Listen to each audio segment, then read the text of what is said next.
दोस्तों, ये कहानी प्रियंका की है जो पटना में रहती है। प्रियंका पटना में ही एलएलबी लास्ट ईयर की पढ़ाई कर रही थी। प्रियंका बहुत ही गरीब परिवार से आती है। उसके पिताजी एक ऑटो ड्राइवर थे और अपने परिवार का पालन पोषण करते थे। दोस्तों, प्रियंका की 2 बहनें और थी, लेकिन प्रियंका उन दोनों में सबसे बड़ी थी। प्रियंका के पापा सोचते हैं कि उनकी बेटी अब शादी की उम्र हो गई है, तो उसके लिए कोई अच्छा लड़का देखकर प्रियंका के शादी कर देनी चाहिए। और फिर वह प्रियंका के लिए लड़का देखना भी शुरू कर देते हैं।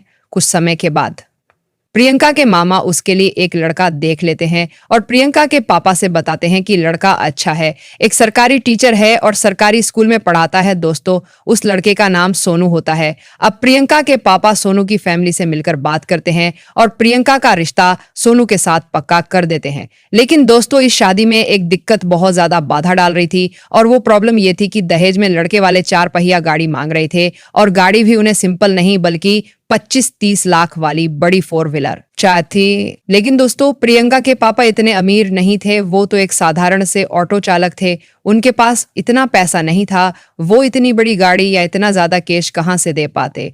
लेकिन फिर भी जब रिश्तेदारी के लोग आपस में बैठकर समझौता करते हैं तो इन दोनों फैमिली के बीच बातचीत तय हो जाती है और प्रियंका के पापा सोनू और उसकी फैमिली से कहते हैं कि हमसे जितना ज्यादा हो सकेगा हम आपको उतना ज्यादा दहेज दे देंगे, लेकिन बात अगर गाड़ी की जाए तो हम तुम्हें इतनी बड़ी गाड़ी नहीं दे सकते। जो गाड़ी हमें समझ में आएगी या जो हमें समझ में आएगी या जो हमें समझ में आएगी या जो हमें अच्छी लगेगी वो गाड़ी हम आपको दे देंगे। लेकिन जो लड़का सोनू होता है वो अपनी हट लगा लेता है कि नहीं, मुझे तो 25-30 लाख वाली बड़ी गाड़ी ही लेनी है।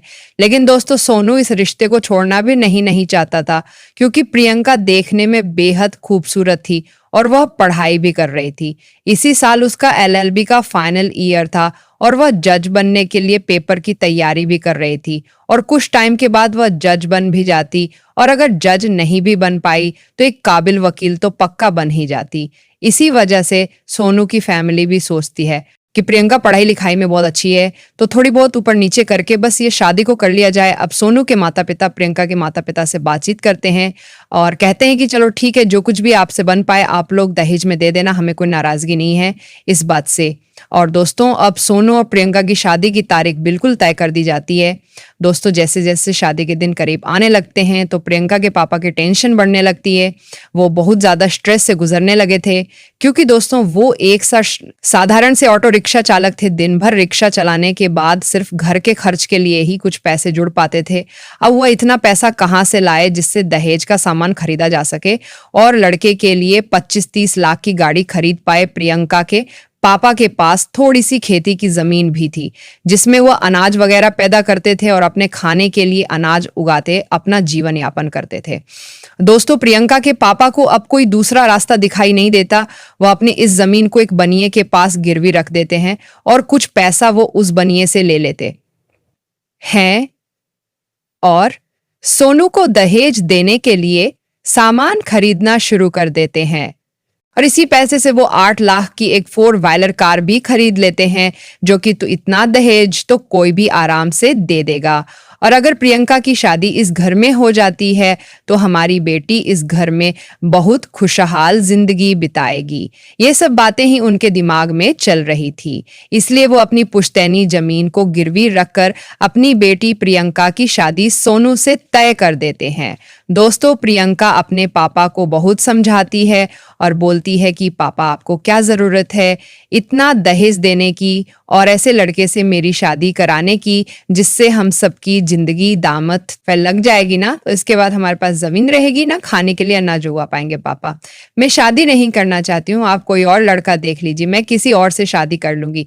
आपको इतना ज्यादा टेंशन लेने की कोई जरूरत नहीं है, इतना दहेज देने की कोई जरूरत नहीं है। लेकिन दोस्तों, प्रियंका के पापा उसकी किसी बात को नहीं सुनते हैं।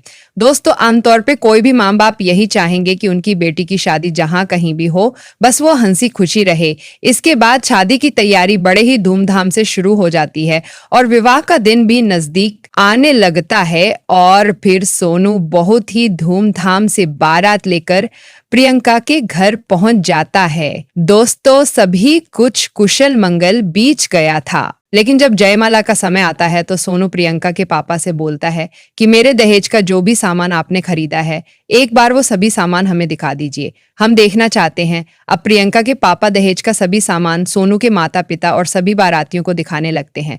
वहां उपस्थित सभी लोग दहेज को देखकर खुश थे, लेकिन सोनू को जब गाड़ी दिखाई देती है तो वो बहुत ज्यादा क्रोधित हो जाता है और चिल्लाते हुए कहता है कि मैंने आप लोगों से दूसरी गाड़ी मांगी थी और आप लोग इतनी सस्ती गाड़ी हमें देने चले हो। जब तक मुझे महंगी होत तक आ रे होए गाड़ी नहीं मिल जाती थी तब तक मैं ये शादी नहीं करूंगा।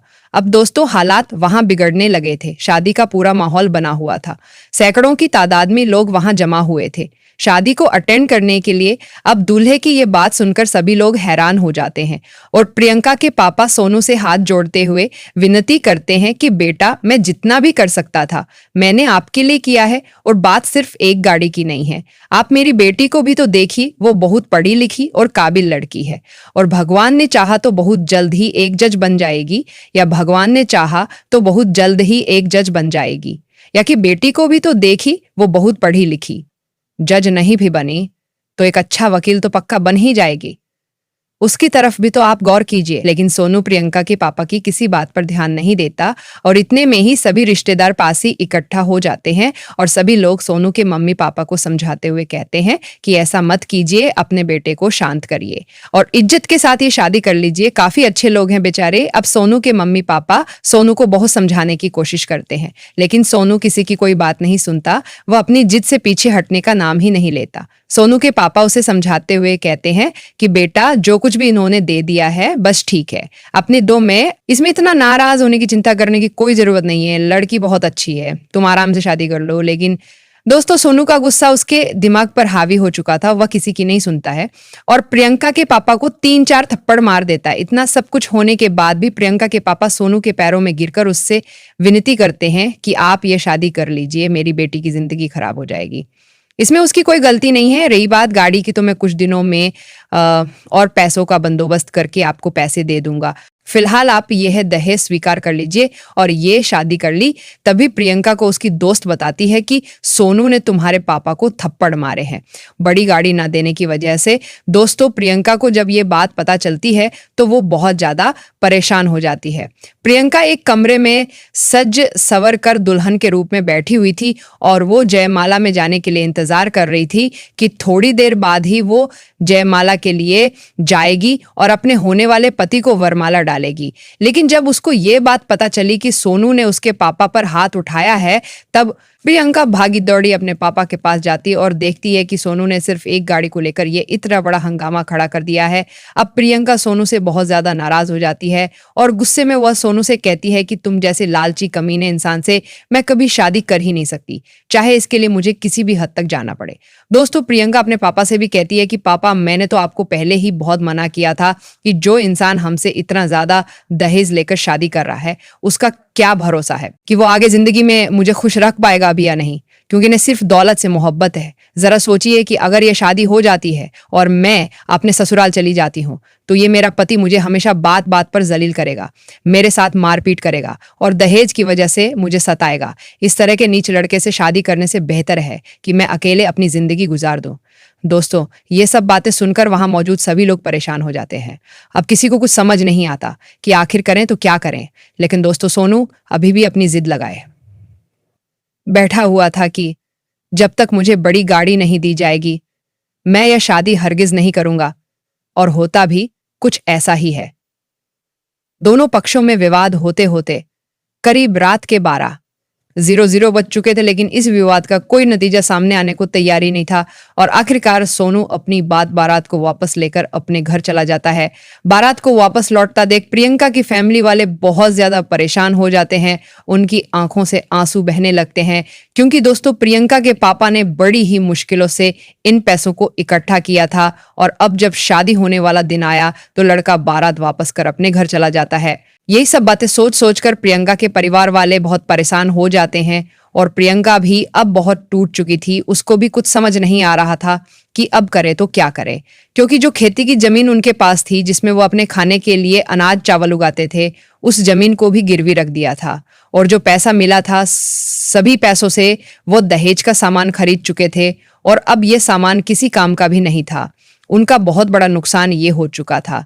लेकिन दोस्तों प्रियंका अपना हौसला टूटने नहीं देती है और खुद को संभालती है और फिर कुछ दिनों बाद पटना जा आकर अपनी एलएलबी की पढ़ाई फिर से शुरू कर देती है। दोस्तों, कुछ दिन बाद प्रियंका के गांव में एक दूसरी लड़की की शादी होने वाली थी, तो प्रियंका के पापा सभी दहेज का सामान कम पैसों में उन्हें बेच देते हैं, जिससे उनका कुछ पैसा तो रिटर्न आ जाता है और वह सामान भी चला जाता है। दोस्तों, प्रियंका खूब मेहनत और मन लगाकर अपनी पढ़ाई कर रही थी और जब उसका एलएलबी का फाइनल ईयर कंप्लीट हो जाता है, फिर वह सिविल जज की तैयारी करने लगती है। पढ़ाई के साथ साथ वह गाँव के छोटे छोटे बच्चों को ट्यूशन भी दिया करती थी, जिससे उसकी फीस का खर्चा निकल जाया करता था। दोस्तों, पहले अटेम्प्ट में जब प्रियंका सिविल जज का एग्जाम देती है तो वो पास नहीं हो पाती, लेकिन वो अपनी हिम्मत नहीं हारती है और फिर से तैयारी करके दूसरी बार एग्जाम देती है।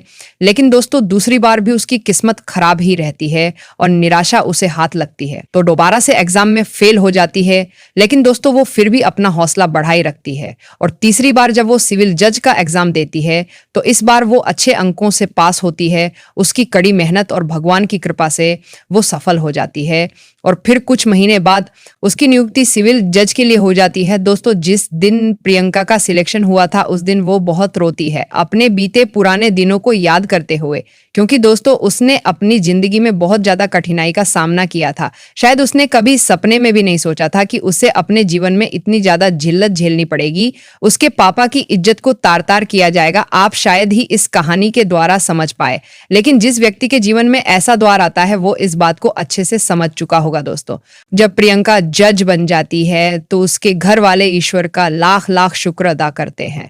वह अब बहुत खुश थे और सोचते हैं कि चलो ठीक ही हुआ जो प्रियंका की शादी सोनू के साथ नहीं हुई। ईश्वर जो भी करता है हमारे भले के लिए ही करता है, बस हमें थोड़ा सब्र करना चाहिए। दोस्तों, आसपास के सभी गांव में ये बात बहुत जल्दी ही फैल जाती है कि लड़की प्रियंका एक सिविल जज बन गई है। अखबार न्यूज़ के द्वारा ये बात सोनू की फैमिली को भी पता चल जाती है कि प्रियंका जज बन चुकी है, जिस कारण अब सोनू के घर वाले अपने किए पर पछतावा करने लगते हैं। अब ये बात सोनू को भी पता चलती है कि जिससे उसने दहेज को लेकर शादी नहीं की थी, उस लड़की को आज सिविल कोर्ट में सिलेक्शन हो गया है, तो वो भी बहुत ज्यादा दंग रह जाता है और मन ही मन सोचने लगता है कि यार मुझे उस दिन प्रियंका से शादी कर लेनी चाहिए थी। अब प्रियंका के सिविल कोर्ट में जज बनने के बाद उसकी पोस्टिंग कई जगहों पर होती है, कभी किसी शहर में तो कभी किसी शहर में, लेकिन 3 साल बाद जब उसकी पोस्टिंग अपने ही बिहार के जिले में होती है तो फिर वो वहां पे अपनी सेवाएं लोगों को देने लगती हैं। जज की सेवाएं वो लोगों को देती है। उन्हीं दिनों कोर्ट में एक 60 साल की बूढ़ी अम्मा आती है और अपने वकील के द्वारा प्रियंका से कहती है कि जज साहब, मेरी जमीन मेरे पड़ोस में रहने वाले लोगों ने कब्जा कर ली है, मेरे पास मेरी जमीन के पक्के कागजात भी हैं, लेकिन मैं जब भी उन लोगों से कहती हूँ कि मेरी जमीनों पर कोई फसल मत उगाएं, ये मेरी जमीन है, तो वो लोग मुझे तंग करते हैं, मुझे परेशान रखते हैं, मुझे परेशान रखते हैं। वो लोग मुझे तंग करते हैं, मुझे परेशान रखते हैं। वो लोग बहुत पैसे वाले लोग हैं, मैं चाहकर भी उनका कुछ बिगाड़ नहीं पाती। मैं आपके पास इस कोर्ट में बड़ी उम्मीदें लेकर आई हूँ, अब आप ही मेरा सहारा है और आप ही मुझे इंसाफ दिला सकती है। अब प्रियंका उस बूढ़ी अम्मा के जमीन के कागजात को देखती है तो सभी जमीनें बूढ़ी अम्मा के नाम ही वसीयत थी। उन दबंगों की मनमानी की वजह से जमीन पर कब्जा किया हुआ था। अब प्रियंका अपने अधिकारी यो को उन कब्जा करने वालों के खिलाफ नोटिस जारी करवाती है और कुछ दिन के बाद उन सभी लोगों की कोर्ट में पेशी होती है। दोस्तों, वो लोग जब कोर्ट में आते हैं तो प्रियंका उन्हें देखकर हैरान रह जाती है, क्योंकि उस बूढ़ी अम्मा की जमीन को जिसने कब्जा किया हुआ था वो कोई और लोग नहीं बल्कि सोनू और सोनू के पापा होते हैं। इन्हें देखकर प्रियंका बहुत अचंभे में पड़ जाती है और सोनू के पापा प्रियंका को देखते ही पहचान जाते हैं और हाथ जोड़कर कहते हैं कि जज साहब, वह जमीन हमारी है, हम 30 सालों से उन जमीनों को जोत बुआ रहे हैं, लेकिन ये बुढ़िया हम पर झूठ आरोप लगा रही है। तो प्रियंका कुछ देर उनकी बात सुनती है और बोलती है कि अभी आप जरा चुप रहिए, मैं आप लोगों को अच्छे से जानती हूं कि आप किस तरह के लोग हो और क्या क्या हरकतें आप लोग करते रहते हो। कोर्ट में लेखपाल को बुलाया जाता है और जमीन के जो भी कागजात वगैरह होते हैं उन्हें निकलवाया जाता है तो पता चलता है और लेखपाल बताते हैं कि अब ये जमीन तो बूढ़ी अम्मा के नाम पर ही है और जबरन ये लोग इस जमीन पर कब्जा जमाए हुए हैं। दोस्तों, सच्चाई सामने आने के बाद प्रियंका सोनू और सोनू के पापा पर लाख का जुर्माना लगाती है और कहती है कि ये 60 साल की बूढ़ी अम्मा कई सालों से कोर्ट के चक्कर लगा रही है, तो इनका जितना भी पैसा इसमें फजूल खर्च हुआ है वो सब पैसा भी तुम्हें इन्हें देना होगा। मैं ये केस अभी बंद नहीं करने वाली। पहले तुम लोगों ने जितनी भी जमीन कब्जा की हुई है सारी जमीन आज ही मुक्त करो, और अगर कभी जीवन में तुम लोगों ने इन्हें कभी परेशान करने या नुकसान देने की कोशिश भी की तो फिर मैं अच्छे से जानती हूं तुम लोगों को जेल की सलाखों के पीछे कैसे डालना है और फिर पूरी जिंदगी अपनी जेल में ही गुजारना। तो दोस्तों, सोनू के पापा प्रियंका के आगे हाथ जोड़कर माफी मांगने लगते हैं और कहते हैं कि जज साहब वह जमीन हमारी ही है। लेकिन दोस्तों, जज साहिबा उनकी किसी बात को नहीं सुनती और कोर्ट का फैसला सुना देती है।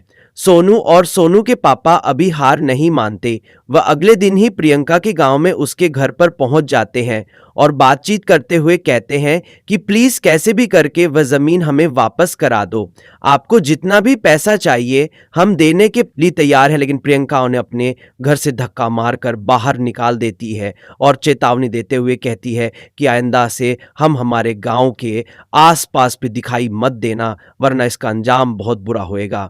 प्रियंका अपने पापा की हुई बेइज्जती का बदला सोनू से ले लेती है। अब जब प्रियंका के पापा को पता चलता है कि सोनू और उसके पापा की कोर्ट में पेशी हुई थी और उन्होंने एक बड़ी अम्मा के साथ इतना घिनौना काम किया है, तो प्रियंका के पापा भगवान का शुक्र अदा करते हैं कि चलो ठीक ही हुआ जो मेरी बेटी की शादी सोनू से हुई, नहीं तो ना जाने आगे से चलकर क्या क्या दिन देखने पड़ते मेरी बेटी को भी।